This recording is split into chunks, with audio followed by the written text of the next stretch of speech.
Welcome to Madasaling Pinoy, your prayer partner.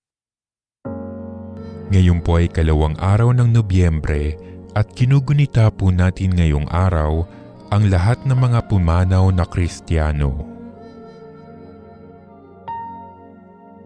Ang mabuting balita ng Panginoon ayon kay San Juan. Noong panahong iyon, sinabi ni Jesus sa kanyang mga alagad, "Huwag kayong mabalisa, manalig kayo sa Diyos at manalig din kayo sa akin. Sa bahay ng aking ama ay maraming silid. Kung hindi gayon, sinabi ko na sana sa inyo. At paroroon ako upang ipaghanda ko kayo ng matitirhan.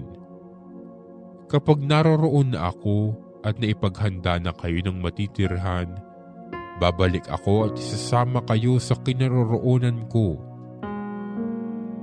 At alam na ninyo ang daan patungo sa pupuntahan ko."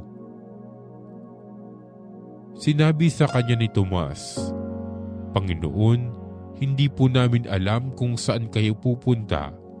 Papaano naming malalaman na ang daan?" Sumagot si Jesus, "Ako ang daan, ang katotohanan at ang buhay. Walang makapupunta sa Ama kundi sa pamamagitan ko." Ang mabuting balita ng Panginoon.